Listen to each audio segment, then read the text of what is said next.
नमस्कार। दुनिया का ज्यादातर व्यापार और पावर प्ले जमीन पर नहीं बल्कि पानी के कुछ खास रास्तों पर होता है। ये हैं दुनिया की वो छुपी हुई नसें, वो चोक पॉइंट्स जिन्हें हम जल डमरू मध्य या स्ट्रेट्स कहते हैं। तो सवाल ये है कि पानी के ये पतले से रास्ते आखिर पूरी दुनिया को चलाते कैसे हैं। आइए इसी को समझते हैं। चलिए एक सवाल से शुरू करते हैं। पाक जल डमरू मध्य या पाल्क स्ट्रेट का नाम सुनते ही क्या ख्याल आता है? यही ना कि ये भारत और पाकिस्तान के बीच कहीं होगा। लेकिन क्या ये सच है? असल में ये एक बहुत ही आम गलतफहमी है और यही गलतफहमी हमें आज के हमारे टॉपिक के बिल्कुल बीच में ले जाती है। तो इससे पहले कि हम इनकी अहमियत समझें, चलिए सबसे पहले ये जानते हैं कि आखिर ये जल डमरू मध्य या जिसे अंग्रेजी में स्ट्रेट कहते हैं, ये होता क्या है। देखिए, एक स्ट्रेट का ना एक बड़ा मजेदार डबल रोल होता है। एक तरफ तो ये पानी के दो बड़े हिस्सों, मान लीजिए दो समंदरों को आपस में जोड़ता है और ठीक उसी वक्त ये जमीन के दो टुकड़ों को अलग भी कर देता है।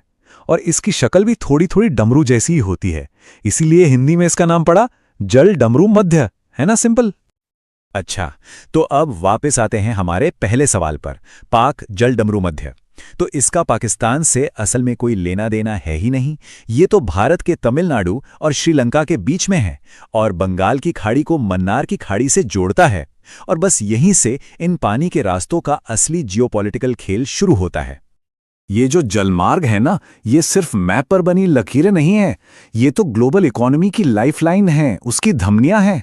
जरा सोचिए, अगर इन धमनियों में ब्लॉकेज हो जाए तो क्या होगा? पूरी दुनिया का व्यापार, पूरी दुनिया की अर्थव्यवस्था ठप पड़ सकती है। चलिए एक उदाहरण देखते हैं, स्ट्रेट ऑफ मलक्का का। आपको अंदाजा है, हर साल करीब करीब 90,000 जहाज इस एक पतले से रास्ते से गुजरते हैं। ये दुनिया के सबसे बिजी समुद्री रास्तों में से एक है। सोचिए, 90,000 जहाज। और फिर है स्ट्रेट ऑफ हॉर्मुज। यहां से रोज, जी हां हर रोज, लगभग 2 करोड़ बैरल कच्चा तेल गुजरता है। मतलब दुनिया की एनर्जी सिक्योरिटी की चाबी एक तरह से इसी एक रास्ते के हाथ में है। अब इस चार्ट को देखिए, ये आंकड़े आपको हैरान कर देंगे। पूरी दुनिया का जो समुद्री व्यापार है ना, उसका लगभग 1/4 यानी करीब 24% सिर्फ और सिर्फ मलक्का स्ट्रेट से होकर जाता है। मतलब हमारे घरों में जो सामान है उसका एक बहुत बड़ा हिस्सा शायद इसी रास्ते से होकर आया है। और हुर्मुज, दुनिया की टोटल ऑयल सप्लाई का 20 से 25% हिस्सा वहां से गुजरता है। तो सबसे बड़ी बात क्या निकल कर आती है? यही कि पूरी ग्लोबल इकोनॉमी मैप पर बने इन दो छोटे छोटे डॉट्स पर कितनी ज्यादा डिपेंडेंट है। ये देखिए, ये सैटेलाइट तस्वीर है स्ट्रेट ऑफ मलक्का की। साफ दिखता है कि ये रास्ता कितना संकरा है। और पता है, यही बात इसे इतना ज्यादा स्ट्रैटेजिक और साथ ही इतना रिस्की भी बना देती है, क्योंकि ये ईस्ट और वेस्ट के बीच का सबसे छोटा समुद्री रास्ता है। अब जाहिर सी बात है, जहां इतनी ज्यादा डिपेंडेंसी होगी वहां पावर प्ले और टेंशन तो होगा ही। और इसीलिए ये जलमार्ग बन जाते हैं चोक पॉइंट्स। चोक पॉइंट मतलब एक ऐसी जगह जिसे अगर कोई बंद कर दे या कंट्रोल कर ले तो पूरी दुनिया की सप्लाई चेन, पूरी इकोनॉमी सचमुच घुटने पर आ सकती है। चीन के लिए तो ये एक बहुत बड़ी सिरदर्दी है। स्ट्रैटेजिक सर्कल्स में इसे मलक्का डिलेमा कहते हैं। दुविधा यह है कि चीन का ज्यादातर तेल और सामान इसी रास्ते से आता है और उसे हमेशा ये डर लगा रहता है कि अगर कभी कोई लड़ाई हुई तो भारत या अमेरिका जैसे देश इस रास्ते को ब्लॉक कर सकते हैं। और अगर ऐसा हुआ तो चीन की एनर्जी सप्लाई बंद और इकोनॉमी ठप। लेकिन ये टेंशन एक तरफा नहीं है। एक तरफ चीन अपनी इस कमजोरी को लेकर परेशान है तो दूसरी तरफ भारत चीन की स्ट्रिंग ऑफ पर्ल्स यानी मोतियों की माला स्ट्रैटेजी को लेकर चौकन्ना है। ये क्या है? ये उन पोर्ट्स का एक नेटवर्क है जो चीन भारत के पड़ोसी देशों में बना रहा है, जैसे पाकिस्तान में, श्रीलंका में, म्यांमार में। भारत इसे अपने चारों तरफ एक रणनीतिक घेराबंदी की तरह देखता है। और देखिए, ये तो हो गई बड़ी बड़ी जियोपॉलिटिकल बातें। इनके अलावा भी इन चोक पॉइंट्स पर कई तरह के खतरे हर वक्त मंडराते रहते हैं, जैसे समुद्री डाकू। आपको पता है, अकेले मलक्का में 2023 में पायरेसी 41% बढ़ गई।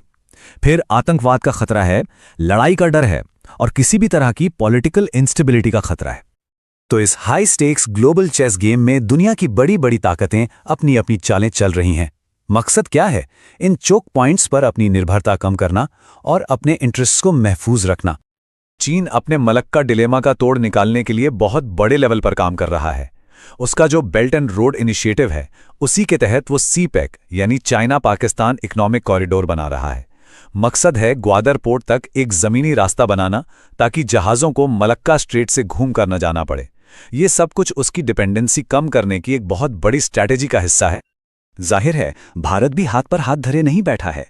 चीन के इस बढ़ते प्रभाव को काउंटर करने के लिए भारत भी अपनी चालें चल रहा है, जैसे केरल में पूरी तरह से भारतीय मालिकाना हक वाला विजिंजम पोर्ट बनाना, या फिर म्यांमार के रास्ते साउथ ईस्ट एशिया तक पहुंचने के लिए कालादान प्रोजेक्ट, और सबसे जरूरी मलक्का स्ट्रेट के बिल्कुल मुहाने पर जो हमारे अंडमान निकोबार द्वीप हैं, वहां अपनी सैन्य ताकत को और मजबूत करना। तो जब इतनी बड़ी बड़ी शक्तियां कंट्रोल के लिए एक दूसरे से होड़ कर रही हैं, तो एक सवाल मन में आता है, क्या इन जगहों पर टकराव होना तय है? क्या लड़ाई होकर रहेगी, या सहयोग यानी कॉपरेशन की भी कोई गुंजाइश है? अब कहानी में एक दिलचस्प मोड़ आता है, एक ऐसा पहलू जो अक्सर खबरों में नहीं रहता, और यह हमें दिखाता है कि कभी-कभी सबसे ज्यादा टेंशन वाली जगहों पर भी कोऑपरेशन मुमकिन है। इसके लिए हमें दुनिया के दूसरे छोर पर चलना होगा, बेरिंग स्ट्रेट पर। ये वो जगह है जो अमेरिका और रूस को अलग करती है, और आप यकीन नहीं करेंगे, यहां दुनिया के दो सबसे बड़े दुश्मन जिनके बीच इतना गहरा तनाव है, वो चुपचाप एक दूसरे का सहयोग कर रहे हैं। 2018 से ही अमेरिका और रूस दोनों ने मिलकर यहां से गुजरने वाले जहाजों के लिए रास्ते तय किए हैं। क्यों? ताकि वहां के नाजुक पर्यावरण को कोई नुकसान न पहुंचे। और सबसे हैरान करने वाली बात क्या है पता है? यूक्रेन युद्ध के बाद दोनों देशों में तनाव आसमान पर है, लेकिन फिर भी जहाज आज भी उन्हीं नियमों को मान रहे हैं। ये एक बहुत बड़ा सबक है कि जब कॉमन इंटरेस्ट होते हैं ना, तो वो कभी कभी दुश्मनी पर भी भारी पड़ जाते हैं। वैसे यहां एक बड़ी मजेदार बात भी है। इसी स्ट्रेट के बीचों बीच दो छोटे छोटे आइलैंड हैं, एक अमेरिका का, एक रूस का, और इंटरनेशनल डेट लाइन ठीक इनके बीच से निकलती है। इसका मतलब क्या हुआ? इसका मतलब ये कि जब एक आइलैंड पर सोमवार होता है तो दूसरे पर मंगलवार। है ना कमाल की बात? एक तरह से ये सचमुच आज और कल के बीच का एक पुल है। तो आखिर में हम घूम फिरकर उसी बड़े सवाल पर आ जाते हैं, जब दुनिया की लाइफलाइन इन पतले से पानी के रास्तों पर टिकी है, तो हमारा भविष्य टकराव से तय होगा या सहयोग से? बेरिंग स्ट्रेट हमें एक उम्मीद दिखाता है, लेकिन मलक्का और होर्मुज का तनाव अपनी जगह है, और इसी एक सवाल का जवाब आने वाले वक्त में पूरी दुनिया का जियोपॉलिटिकल